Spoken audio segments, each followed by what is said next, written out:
Hi, friends. This is Archangel.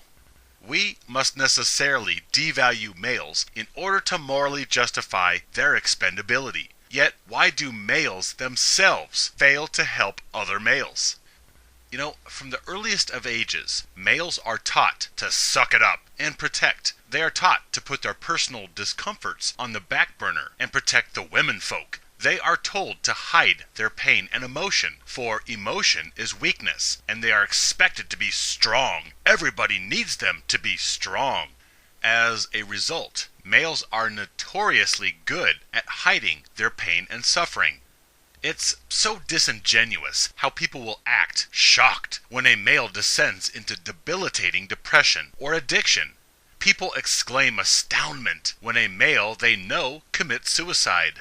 "Oh, I had no idea. He seemed all right. Sure, he had a vicious breakup or divorce, or a few rough days here and there, but he seemed fine. Besides, guys usually snap out of it and bounce back." Some people genuinely do not see male pain. Most, however, do not want to see male suffering. Males are so conditioned to marginalize their discomfort, taught to suck it up and hide their pain. So obviously, they are expert at hiding their suffering. And when the pain becomes insurmountable, males fix it permanently. Males like to fix problems, unlike females who want to talk of hardships more for attention and sympathy than resolution.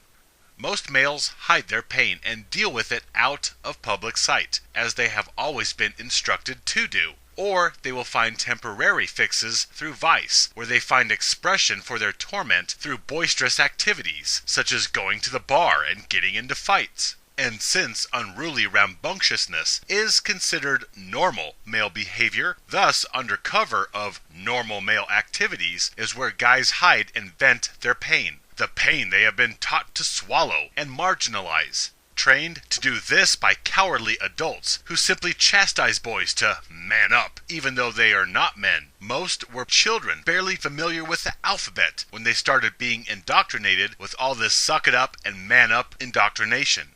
Males are taught to be ashamed of being weak, to be embarrassed of hurting. Boys are humiliated when they cry in public, or at school or on the playground, and people will turn away or make fun of them or avoid a crying boy like he had the plague, whereas parents, teachers, classmates rush to the side of a crying girl. We abuse males, and they feel pain. Then we punish them for the pain that they feel because we abuse them. This is how twisted and cruel male existence is. And then, to top it all off, when young males feel pain and cry, adult males commonly took off their belt and said, "You want to cry? I'll give you something to cry about," as adult males whipped juvenile males. This is the traditionalism of the grand old days that conservatives long for, where males were told to suck it up and beaten or disowned if they failed to do so. And because of such tough love training, well, golly gee, everything has turned out so swell. Males are still denied humanity. They are simply robots to serve the infantilized females. I have never ever heard a story about a parent instructing a little girl to suck it up and then whipping her just because she cried. This is wholly a male injustice and abuse of our boys. We train them to be obedient slaves and to hide their pain. Maybe this is one reason some males cling so fiercely to females, because in the traditionalist paradigm of females playing the sweet, demure role of the loving half of the parental head, thus a mother is more consoling to boys than fathers, and boys grow up resenting fathers for this. Hence, males learn to confide their pain in females and away from males, though they do not realize that females, deep down, resent males for their human weakness, and for confiding this weakness in females, since males are supposed to be the rocks that females can lean on, not the other way around. Now, I am not saying coddle boys, but afford them the same treatment that we do girls. I mean, come on, if making kids suck up hurts and hide their pain produces such strong adults, then let females cry alone in the dark, so they will be stronger adults as well. Yeah, we would not think to treat little girls this carelessly. And so, obedient males act stoic and hide their suffering and frustrations in such activities where people will not suspect they are hurting, because hurting would make them appear weak. And weakness is not something we tolerate from males. Weakness is something we beat into males not to show. You see, males do not simply take to bar hopping or fighting or reckless casual sex because it is in their nature. Rather, they are acting out and simply using vice to numb pain. The reason it seems that more males than females take to these activities is because males are devalued and disposed of, and females are elevated and worshipped. Duh, of course we are going to have more males than females hurting, because they are mistreated, which translates to wave after wave of hurting, discouraged males looking to bury their hurts in the same way that many other hurting males vent. The tried and true path of drinking, fighting, and general rebellion that generation after generation use as an escape from pain resultant from devaluation. Yet, male suffering is there if we would choose to see it, but we do not want to see it, nor concede our brutal mistreatment of the male sex. And even if we admitted male suffering, we would simply justify it, as we always have. But why? How could we possibly see pain or suffering and do nothing? Why do we see males with cardboard signs and keep driving? Why do we see injustice and block it out? Why do we just close our eyes to the hurting masses? This is multitudinous, but essentially, we turn a blind eye to suffering because emotional involvement is energetically expensive. Because of reproductive biology, we use males as lesser beings of utility, and we cannot afford them compassion, lest we admit their unfair usury. And then, who would fight the wars or do the heavy lifting? We can't admit the suffering of the oxen, for who, then, would plow the fields? No. There is no male suffering, since males are tools. Tools do not hurt. They labor ceaselessly to failure, ultimately to be tossed out with the other refuse upon breakage. We must necessarily devalue males in order to morally justify their expendability. Yet, why do males themselves fail to help other males? Males know how to hide pain, and thus they should see the signs of other males hiding pain. So why do males not help each other? Females give refuge to males and a shoulder to cry on if it serves the female agenda. Why do males not help one another out of true, unadulterated empathy and compassion, the kind that only males seem capable of? Well, for one, males are too wrapped up in their own trauma and suffering. Also, to see other males suffering would be to admit that their gynocentric worldview and paradigm are propped upon falsehoods. In other words, it would be to admit that their fairy tales are a sham. And 3, because males in general are propagandized as murdering, raping plunderers. So males are made to believe that they deserve to suffer for male sins, and that to endure abuse is to be a man. And so when males see other males suffering, they automatically reason that he deserves it. He is simply repaying humanity for male evils. We all are, through our servitude to females. This is programmed indoctrination, which leads to purposeful ignorance. Males love make-believe and practice it daily. If males can pretend that males do not suffer, if they can pretend that males are not devalued, or if they can reason that males somehow deserve usury or mistreatment, then they can pretend that they will be different, the exception, and hence they can go on believing that their female-centered world is still valid. But even amongst those that are awakened, that care about male injustice, even caring males shy away from their brothers because the pain is overwhelming.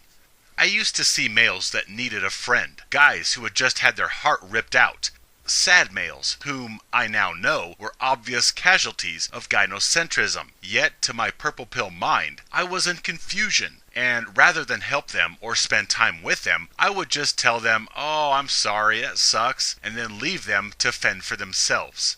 The ignorant and enslaved do this all the time. Even though they clearly recognize male suffering, they nevertheless turn a blind eye to it, for many reasons. The most obvious being that if they were to acknowledge mistreatment, it would shatter their fairy tales of female benevolence and pure romance.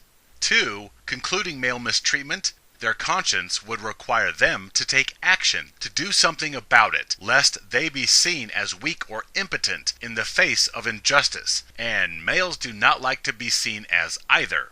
3. Standing up to male devaluation is expensive. It could mean ostracization from the pack, which survives off male disposability. And 4. Having sympathy or empathy for male suffering, well, it would ultimately hurt. Because, you see, caring for others is emotionally taxing, since their pain becomes your pain. And in an existence where pain is everywhere, obviously, humans try to avoid pain as much as possible. Avoiding pain is a survival technique. People have their own pain. Why should they take on everyone else's? They try to get as many little bits of pleasure as they can before they are pushing up daisies. And taking on more emotional tumult is not in the game plan. Moreover, pain is not uniform. Physical pain comes and goes much more expeditiously than emotional pain. Emotional pain lingers and seems to be more taxing in the long run. Males know that they are devalued and marginalized, yet to the general populace of white knights or players or simps, living without their perfumed addictions would cause them more pain to give up than to continue enduring being a doormat. Males are so tired of pain. Pain is everywhere, waiting for them because of what they are. And so otherwise caring, compassionate males grow calluses towards male pain in order to justify not helping. They don't want more heartache to deal with. They have enough already. Because males are so disadvantaged and abused, even if the male is a close family member, a father putting his hand on his son's shoulder and saying, "Yeah, it sucks, but we have to take it like men." Such moments of man-up shaming, this is what passes for male camaraderie these days. How disgusting is that? We don't comfort hurting males. We shame them into further servitude. So, whether a loved one or a stranger, males try to steer clear of the pain of a fellow brother. Males leave each other with their own pain, whereas we bend over backwards to hold females, kiss away their hurts, and tuck them into bed with lullabies. Males growing indifferent to the suffering of other males is partly a survival tactic and partly a coping mechanism. And just how is ignoring male suffering a survival mechanism?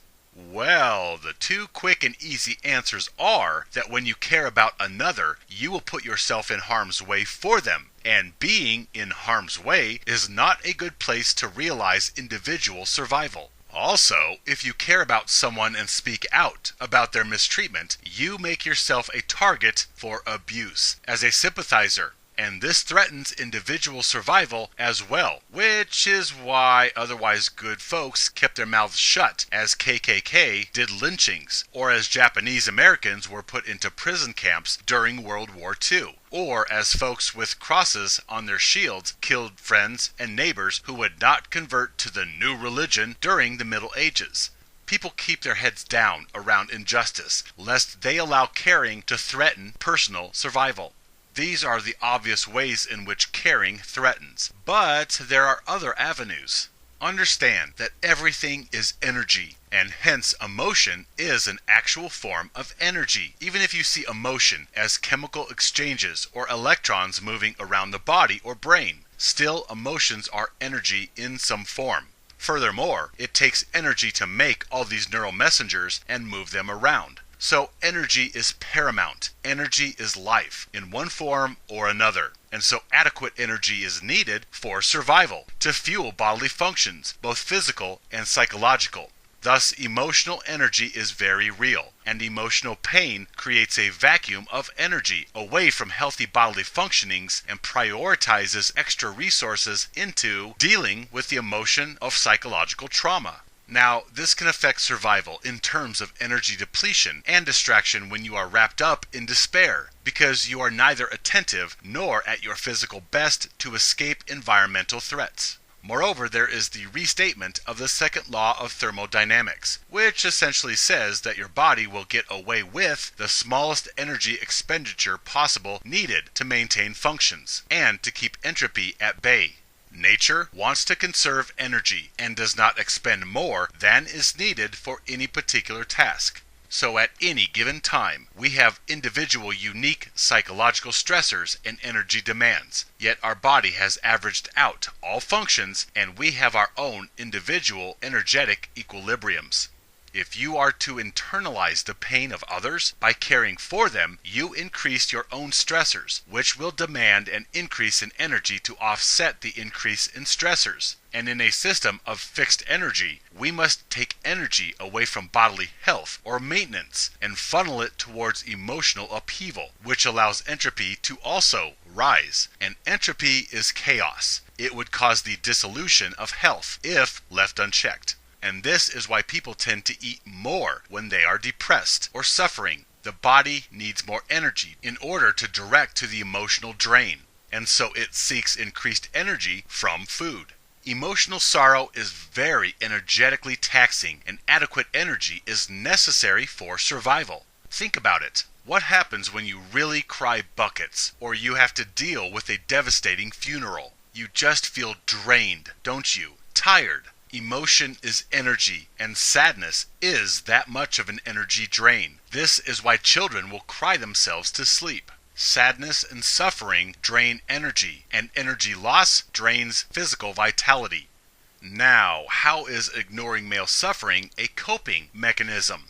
Okay, so I care about animals, yet every time I go to the animal shelter and I see row after row of caged dogs, all barking and wagging their tails for me, all deserving of beautiful homes and freedom, yet all being caged because they were born and now they are unwanted, this causes me sadness. I want to open my heart to each one, to play with each one. But I find myself not even approaching or not making eye contact with anyone for too long because I do not want to give them false hope. I do not want to pet them for a minute, only to turn my back and then leave them in a cage to suffer simply because they exist. Every time I go to the animal shelter, I come away just heartbroken at the sorrow and suffering of these wonderful creatures. Other people have told me the same thing, that they come away from animal shelters just drained. And so we find ourselves avoiding animal shelters. But how could we? If we really cared about them, we would be doing all we could for them, to help them, right? The problem is, there are so many. We can't spend time with or adopt them all, and the faces of those we fail to help haunt us. We avoid the pain of others as a coping mechanism, since we are so overwhelmed by the ugliness, the pain, the injustice of life, so overcome with hopelessness at the mass abuse, that we simply stop paying attention to it and focus on individual survival. We feel so impotent in the face of such monumental problems that, to protect our personal, mental, and emotional well-being, we simply turn off our attentions, and eventually the concern drifts away. Somebody else can help the homeless dude with the cardboard sign, or the injured vet, or the suicidal divorcee. This is what we do with males especially. Otherwise good, caring, compassionate males will turn a deaf ear to the ripe pain spawned by devaluation because the suffering of fellow brothers is so great and the problem is so epidemic that we are overwhelmed by the enormity of it. And so emotional defenses kick in to turn our attentions away from suffering in order to protect emotional well-being and specific individual energetic equilibrium. Emotional investment, caring about another, indeed even sympathy and empathy, all are energetically intensive and expensive, and thus disassociating with mass pain is a tactic of individual care. Emotional investment in others is expensive and painful, and of course, there is the obvious costs of caring about male suffering. We might start treating them better and caring about them as beings, and then who would protect and serve? Who would labor and die? Who would pull society's plow if we started caring about society's cattle? Oh, no, no, no, no. Caring about males is not an acceptable societal option, for we would lose our enslaved laborers, who prop and maintain this lifestyle of ease, convenience, smartphones, SUVs, and drive-through food that soccer moms and raging butch feminists alike have grown accustomed to. So, losing our male slaves would be an obvious cost of caring about males. But males taking more pain than they already have, and the energetic cost to themselves as well as the haunting sadness of random male faces suffering, well, this is also overwhelming to males already suffering individually from gynocentrism that males simply avoid the animal shelter as a means of coping with the cruelties of life.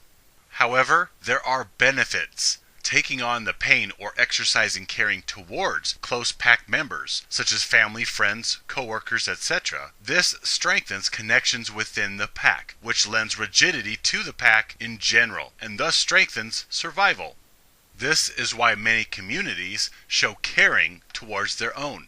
Furthermore, you have to see the pain to be motivated to do anything about it. Then you must realize that you cannot save the world. You can only make a difference in your little corner. So observe the suffering of others and allow it to motivate you to action. Yet do not set your sights on solving everything, for you only will set yourself up for disappointment. If you simply help one other being, you have been a success. If you merely help yourself out of slavery, if you only succeed in awakening yourself, then you have been a success.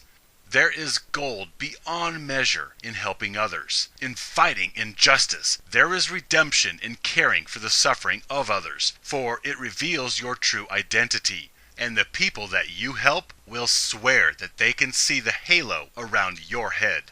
Friends, do not turn your back on male suffering and injustice. Rise against. Stand with me, live free.